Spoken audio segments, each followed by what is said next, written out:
ahora sí, entrenadores, la batalla por el descenso más esperada. Snorlax contra Cloyster. Terrible ha sido la fortuna de Rapidash y Wigglytuff, los dos aspirantes anteriores al ascenso, quienes por lo pronto se mantienen en la segunda división, dejando a Garados y a Vaporeon solo con un susto. Ahora Snorlax, quien estuvo nada de lograr el trofeo contra Jinx, podrá ser el que acompaña a la bella dama como uno de los nuevos integrantes de la más alta competencia de canto en la segunda temporada de la Pokémon Ultimate League, que cada vez está más cerca. Salen los dos Pokémon a la cancha en este primer set y arranca Cloyster con Tóxico, técnica que poco le funcionó en toda la temporada, pero que en esta oportunidad puede ser favorable, ya que Cloyster es más veloz que Snorlax, cosa que no pasa a menudo. Snorlax es envenenado gravemente y devuelve el ataque con terremoto y le quita casi un quinto de vida a Cloyster, pero pierde vida con el veneno. La altísima defensa de Cloyster va a ser un duro rival para Snorlax. Cloyster ataca con tenaza y ataca a Snorlax, quien además sufre por el veneno, y la atadura dura 2 turnos. Cuidado Snorlax, porque este movimiento puede ser vital. Cloyster usa otra vez tenaza y lo vuelve a atar, y con una segunda repetición Snorlax queda debilitado y pierde el primer set de la batalla.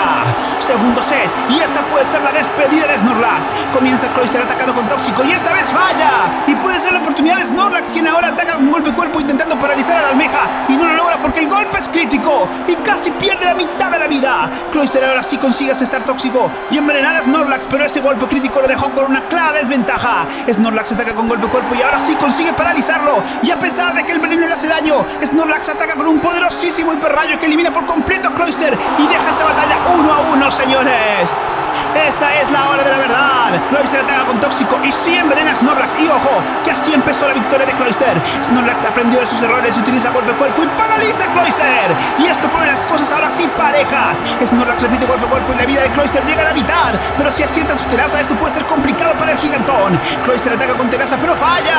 Esta batalla puede acabar de cualquier forma. Snorlax utiliza golpe cuerpo y deja en la cuerda floja a Cloyster, mientras que este ahora sí acierta tenaza, y cuidado, porque Cloyster se aferra con todo lo que tiene a la primera división, y la atadura dura 2 turnos, dejando en match point para ambos. Pero Snorlax ataca primero, ataca con hiperrayo y si acierta asciende y lo consigue. Madre mía, Snorlax sube la gota gorda, nunca mejor dicho, y consigue una heroica y maravillosa victoria contra Cloyster, mandándolo al descenso.